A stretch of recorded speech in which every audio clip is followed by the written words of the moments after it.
नमस्कार, आप देख रहे न्यूज 18। मैं हूं आपके साथ मेनका चौधरी और उत्तराखंड एक्सप्रेस में उत्तराखंड की हर छोटी बड़ी खबर के साथ इस वक्त बुलेटिन की शुरुआत करते हैं। और सबसे पहले बात उस परेशानी की जिससे दो चार हो रहे हैं उत्तराखंड के लोग, और वो है बारिश और बारिश के बाद उपजे हालात। प्रदेश में बारिश से फिलहाल भी राहत नहीं मिलने वाली है, कोई उम्मीद नहीं है। एक बार फिर मौसम विभाग ने चेतावनी जारी की। आज से प्रदेश में ज्यादातर हिस्सों पर भारी से भारी बारिश होगी। मौसम विज्ञान केंद्र के मुताबिक आज और कल यानी कि 13 और 14 अगस्त को उत्तराखंड के ज्यादातर हिस्सों में भारी बारिश की संभावना है। मौसम विभाग के मुताबिक कुछ जगहों पर एक्सट्रीम रेनफॉल के आसार हैं और यही वजह है कि सभी जिलों के डीएम को निर्देश दिए गए हैं सतर्क रहने के लिए। साथ ही आपदा प्रबंधन विभाग भी सतर्क मोड पर ही है। दोनों दिन ज्यादा यात्रा न करने की सलाह भी दी गई है। लोगों से कहा गया है कि बहुत ज्यादा जरूरी ना हो तो घरों से बाहर ना निकले, क्योंकि इस दौरान बारिश के दौरान लैंडस्लाइड और रोड ब्लॉक की घटनाएं भी बढ़ सकती हैं और ऐसे में दुर्घटना या फिर परेशानी का सामना करना पड़ सकता है। और अब आपको तस्वीरें चमोली की दिखाते हैं। भारी बारिश की वजह से जनजीवन यहां भी अस्त व्यस्त हो गया है। बारिश की वजह से कई सड़कें बंद है, लैंडस्लाइड की वजह से बद्रीनाथ हाईवे भी बंद है। तो ये तस्वीरें चमोली की इस वक्त आप देख रहे हैं। जगह जगह इसी तरह की परेशानी लोगों को झेलनी पड़ रही है।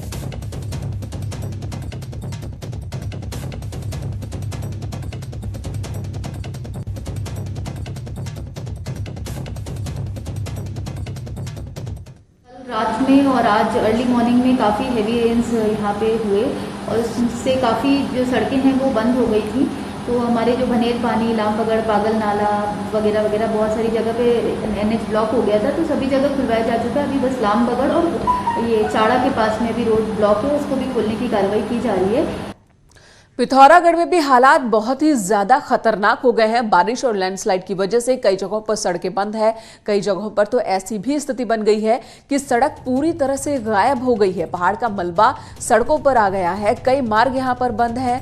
कई जगहों पर भूस्खलन, कई मकान इसकी चपेट में आ चुके हैं। बड़ी संख्या में मवेशियों की मौत हो गई है। मवेशी मलबे में दब गए हैं तो कहीं पानी में बह गए। तो पिथौरागढ़ की भी ये तस्वीर हम आपको दिखा रहे हैं। सबसे ज्यादा परेशानी लोगों को लैंडस्लाइड की वजह से हो रही है।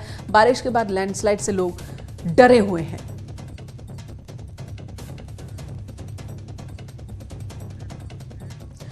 और न सिर्फ पहाड़ ऊंचाई वाले इलाकों में बल्कि मैदानी इलाकों में भी बारिश का कहर जारी है। मसूरी देहरादून के बीच सड़क का 60 मीटर हिस्सा ढह जाने के बाद से बड़े वाहनों की आवाजाही पूरी तरह से यहां पर ठप कर दी गई है। छोटे वाहनों को भी एक एक करके छोड़ा जा रहा है। ऐसा इसलिए किया जा रहा है क्योंकि लैंडस्लाइड के बाद यह सड़क और ज्यादा खतरनाक हो गई है। सड़क का और हिस्सा भी ढह सकता है, टूट सकता है। यही वजह है कि यहां पर बहुत एहतियात से ही यातायात को परमिशन दी जा रही है। हालांकि सवाल यह भी है कि सड़क का हिस्सा कैसे ढह गया। सिर्फ बारिश इसके पीछे वजह है, लैंडस्लाइड इसके पीछे वजह है, या सड़क की जो गुणवत्ता है वो भी एक वजह है? क्योंकि स्थानीय लोग ये भी आरोप लगा रहे हैं कि सड़क की गुणवत्ता अच्छी नहीं थी, इस वजह से यहां पर सड़क टूटी है। और आपको चंपावत के टनकपुर में उफनाई शारदा नदी में पहाड़ से बहकर आ रही लकड़ियों के लिए लोग जान पर खेल जा रहे हैं। ये तस्वीर भी दिखाते हैं।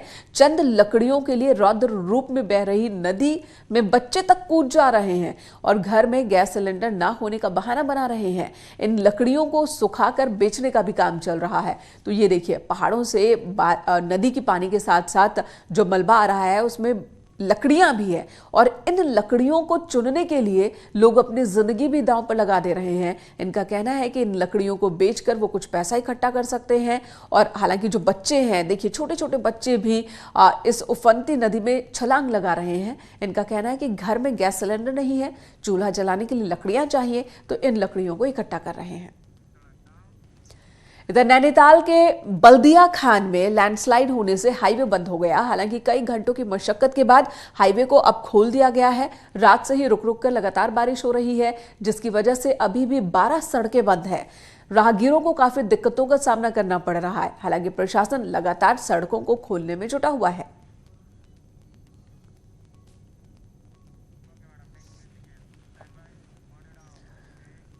और कुछ ऐसी ही स्थिति ऋषिकेश में भी है, जहां पर बद्रीनाथ हाईवे पर बोल्डर आने की वजह से नीरगड्ढा के पास यह हाईवे बंद हो गया।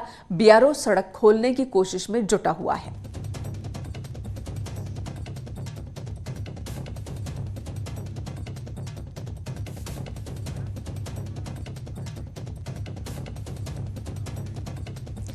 सुनील नवप्रभात हमारे सहयोगी देहरादून से हमारे साथ मौजूद है। सुनील, आखिर लोग परेशान हैं और यही सोच रहे होंगे कि कब उन्हें राहत मिलेगी। लगातार बारिश और लैंडस्लाइड, सड़कें बंद हो जाना और कभी भी मलबे में कहीं भी कोई भी घर तब्दील हो जा रहा है, डरे सहमे लोग तो अब तो भगवान से ही मना रहे होंगे कि बारिश ही बंद हो जाए कम से कम, क्योंकि प्रशासन ने जो इंतजाम किए हैं, सड़कों की जो स्थिति है वो तो उनका साथ नहीं दे रही है।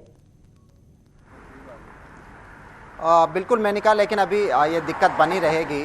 आज और कल के लिए वेदर डिपार्टमेंट ने रेड अलर्ट जारी किया है और इसके बाद भी 15 और 16 तक भी बारिश कंटिन्यू रहेगी, ये वेदर डिपार्टमेंट का कहना है। लेकिन आज और कल के लिए खासकर प्रदेश के 9 जिलों में हैवी से हैवी रेनफॉल का अलर्ट जारी किया गया है और इसकी ओर से आपदा प्रबंधन विभाग की ओर से तमाम जिलाधिकारियों को सलाह भेज दी गई है, उनको दिशा निर्देश भेजे गए हैं। इसके अलावा SDRF और NDRF को भी अलर्ट पर रखा गया है और जो लोक निर्माण विभाग है, चाहे NH हो, उनको उन तमाम स्थानों पर अलर्ट रहने को कहा गया है जहाँ जहाँ पर लैंडस्लाइड जोन है या जहाँ पर लैंडस्लाइड की स्थिति बन सकती है, लोग इसमें फंस सकते हैं। प्रदेश भर में अभी तक 212 से अधिक सड़कें बंद हैं। जिस तरह से अभी आपने दिखाया कि तमाम जगह, चाहे वो लोहाघाट वाला NH हो, रात 1:30 बजे लोक निर्माण विभाग ने इस NH को खोला और सुबह होते होते 7:30 के आसपास NH एक बार फिर से बंद हो गया। इसी तरह से जो देहरादून मसूरी हाईवे है, इसको आज 3 बजे के बाद बंद कर दिया जाएगा, क्योंकि जो 60 मीटर हिस्सा ढहा है देहरादून मसूरी मोटर मार्ग का, वहाँ पर सड़क लगातार धंसती जा रही है। इसीलिए पहाड़ कटान का आज काम होगा, तो 3 बजे के बाद यहाँ पर छोटे बड़े और सभी तरह के वाहनों के लिए सुनील, वहाँ पर मसूरी रोड पर सड़क को बनाने में कितना वक्त लग सकता है उसके रिपेयरिंग में, और क्या वजह है? क्या बारिश और भूस्खलन की ही चपेट में ये सड़क आई है या कोई और वजह भी है? क्योंकि सड़क का धंसना अपने आप में एक बड़ा सवाल है। बिल्कुल मेनिका, इसमें जो सबसे बड़ी चीज़ देखने को मिली है कि करीब 2 से 3 साल पहले इस सड़क का चौड़ीकरण हुआ था। 60 मीटर लंबा पुस्ता यहाँ पर लगाया गया था, जिसकी हाइट करीब 15 से 20 मीटर थी। आप अंदाजा लगा सकते हैं कि इतने बड़े पुस्ते को लगाने में करोड़ों रुपए वहाँ पर खर्च हुआ होगा और इसके पीछे मकसद था कि देहरादून से मसूरी तक जो वॉल्वो बस जानी है, उसके लिए सड़क चौड़ीकरण होना था। लेकिन वॉल्वो बस तो चल नहीं पाई, जो पुस्ते थे वो भी ढह गए और शुरुआती जाँच में ये साफ तौर पर देखा जा सकता है कि यहाँ पर घटिया गुणवत्ता के चलते काम किया गया था और कमोबेश पहाड़ों में जो लगातार जो सड़कें टूट रही हैं। बिल्कुल सुनील, इसे क्राइम की श्रेणी में ही रखना होगा।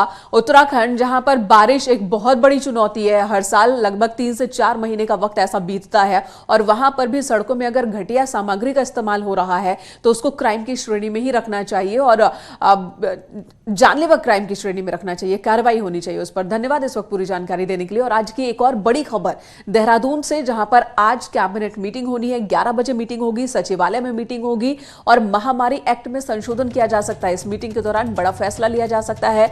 महामारी एक्ट को लेकर नर्सिंग संवर्ग की सेवा नियमावली का भी प्रस्ताव आ सकता है। वहीं पर्यटन, परिवहन, शिक्षा विभाग से भी कुछ प्रस्ताव रखे जा सकते हैं कि आगे कोविड-19 के इस दौर में किस तरह के कदम इस विभागों में उठाए जाए, इस क्षेत्र में किस तरह का काम होना चाहिए। तो आज बहुत ही अहम मीटिंग कैबिनेट की सचिवालय में 11 बजे होगी।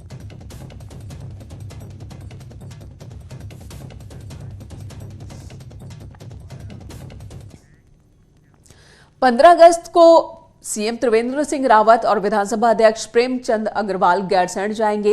मौसम ठीक रहा तो गैरसैंण के विधानसभा भवन में ही इस बार ध्वजारोहण भी होगा। ये पहला मौका है जब 15 अगस्त के मौके पर कोई मुख्यमंत्री गैरसैंण पहुंचकर कार्यक्रम में शिरकत करेगा, लेकिन कांग्रेस को यह कार्यक्रम रास नहीं आ रहा। कांग्रेस का कहना है कि गैरसैंण में सिर्फ झंडा फहराकर कुछ नहीं होगा, वहां पर सुविधाओं का विकास भी जरूरी है। तो बीजेपी का कहना है कि यह कांग्रेस की आदत है, बीजेपी को छींक भी आएगी तो कांग्रेस उसमें राजनीति ही खोजती है।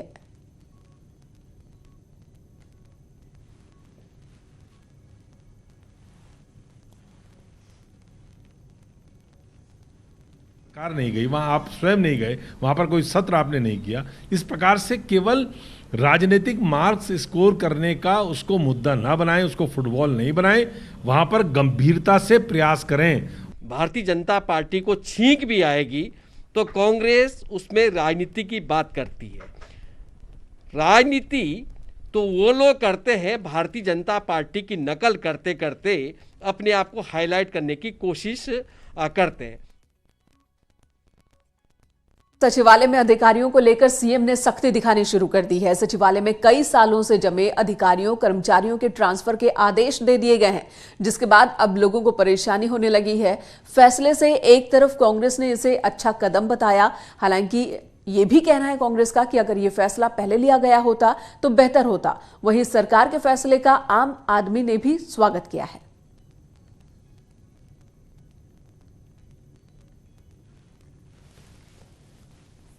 जो लोग काम नहीं कर रहे हैं या समझते हैं सरकारी नौकरी लग गई अब बैठ जाओ आराम करो, तो वो सब तैनात हो जाएंगे, वो किसी भी डिपार्टमेंट का हो। तो ये तो बहुत ही अच्छा एक कदम है। अगर इस तरह का कोई आदेश जारी किया गया है मुख्यमंत्री द्वारा तो ये सराहनीय है। इससे जनमानस को फायदा ही होने वाला है। नहीं, वैसे बेहतर होता कि जो व्यवस्था सरकार आज करने जा रही है इस व्यवस्था को सत्ता में आने के बाद करते तो ज्यादा बेहतर होता।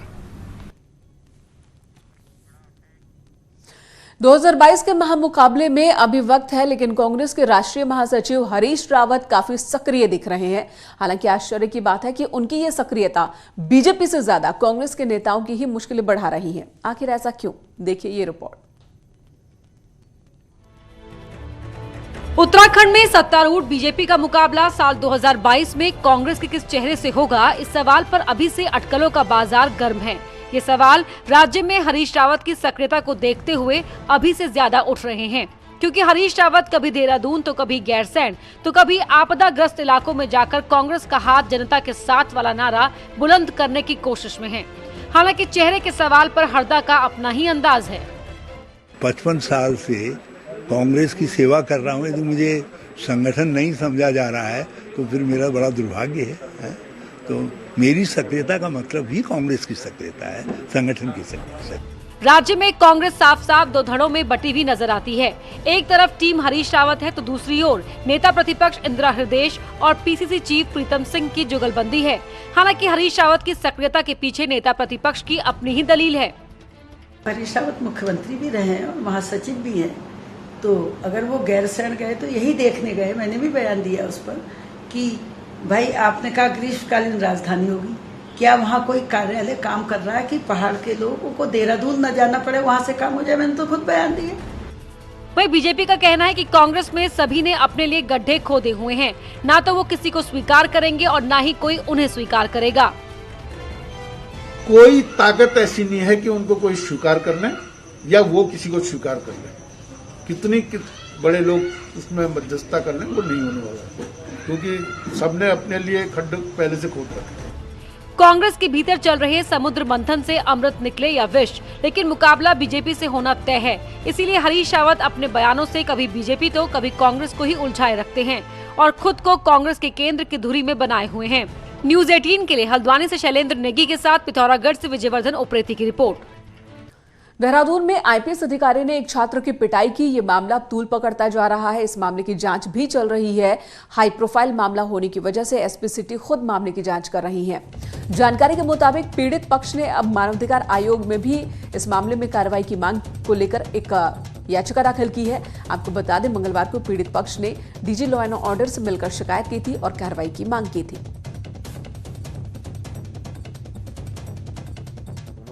पक्षों की एप्लीकेशन मिली है हमको और सिटी जो है जांच कर रही है और जो भी जांच की फाइंडिंग्स रहेंगी उस हिसाब से आगे कार्रवाई की जाएगी। इसमें एसपी सिटी को बताया है कि जितना जल्दी इसको जांच को वाइंड अप कर सकते हैं, कोशिश करें कि जो 3 दिन है उसमें कोशिश करें कि वाइंड अप कर लें। इधर चारधाम देवस्थानम बोर्ड का एक बार फिर से बद्रीनाथ धाम में विरोध शुरू हो चुका है। बोर्ड को भंग करने की मांग हो रही है और इसी मांग के साथ चारधाम पंडा महापंचायत अध्यक्ष कृष्णकांत ने मुंडन कराकर विरोध जताया। साथ ही उन्होंने कहा कि अगर बोर्ड भंग नहीं किया जाता है तो सभी तीर्थ पुरोहित सामूहिक मुंडन कराएंगे और जन आंदोलन करेंगे।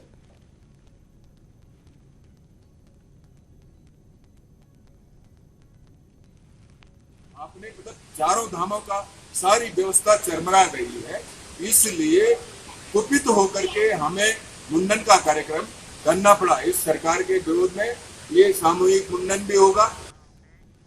तो सरकार के हस्तक्षेप के बावजूद, बार बार कोशिशों के बावजूद पंडा पुरोहितों की जो समस्या है, जो शंकाएं हैं, उनका समाधान नहीं हो पा रहा है बोर्ड को लेकर। इधर 9 अगस्त को अतिक्रमण को लेकर पूर्व मंत्री दिनेश धन्ने और नई टिहरी नगर पालिका के बीच विवाद हुआ था। मामले में पालिकाध्यक्ष सीमा कृशाली ने प्रॉपर्टी को लेकर धमकियां मिलने की शिकायत की थी, नई टिहरी थाने में दर्ज कराई है। पालिकाध्यक्ष का कहना है कि मैं इस तरह की धमकियों से डरने वाली नहीं हूं और पालिका की भूमि पर अतिक्रमण बर्दाश्त नहीं किया जाएगा।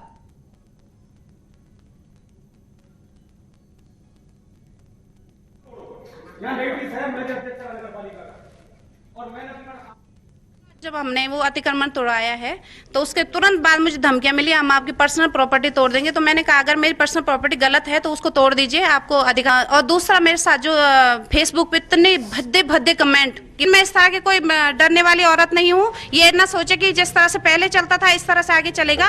और मैं 5 साल तक मेरी प्रॉपर्टी है नगर पालिका, उसका एक एक पाई का हिसाब रखना मेरी जिम्मेदारी, उसकी प्रॉपर्टी का हो या उसके पैसे का हो।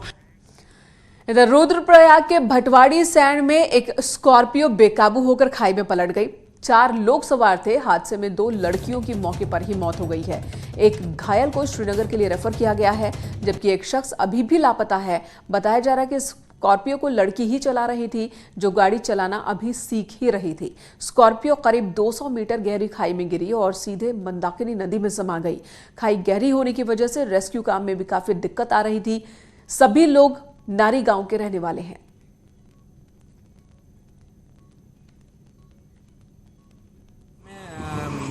दोनों महिलाएं हैं, ये नीचे मिल गई थी। एक घायल अवस्था में थी और एक जो रेस्क्यू टीम नीचे गई SDRF की और फायर सर्विस की, उनके द्वारा बताया गया कि एक औरत है तो जो घायल है प्रायोरिटी में उनको बाहर निकाल लिया गया, हॉस्पिटल भेज दिया गया है।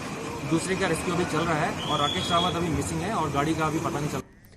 उधर रुद्रप्रयाग में हादसे के बाद राहत और बचाव कार्य में स्वास्थ्य विभाग और प्रशासन की लापरवाही देखने को मिली है, जिसे लेकर स्थानीय लोगों ने रुद्रप्रयाग तिलवाड़ा NH पर दुर्घटना स्थल पर ही कुछ देर तक जाम लगाया और प्रशासन स्वास्थ्य विभाग के खिलाफ प्रदर्शन किया।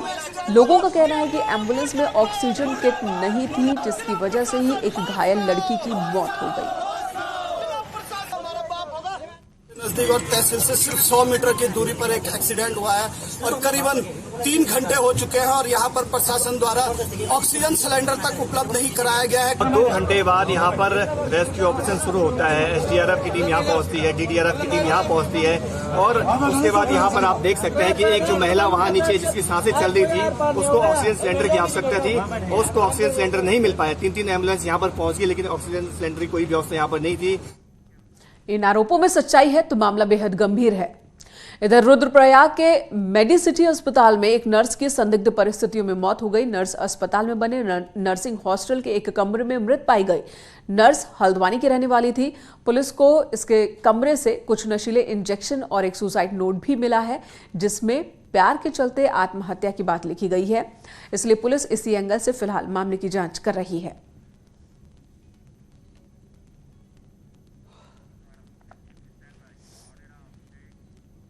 उधर अल्मोड़ा में युवाओं को नशे के चंगुल से बाहर निकालने के लिए नशा मुक्ति केंद्र बनाया गया हवालबाग में, जहां पिछले 4 महीने में इस केंद्र में 22 नशेड़ी पहुंचे, जिनमें से 13 युवा नशा छोड़कर अपने घर को लौट चुके हैं। नशा मुक्ति केंद्र में ध्यान, योग, हवन और खेल से युवाओं को नशे से बाहर निकाला जा रहा है। फिलहाल इस वक्त उत्तराखंड एक्सप्रेस में मेरे साथ इतना ही। एक ब्रेक के बाद भी खबरों का सिलसिला न्यूज़ 18 पर जारी है।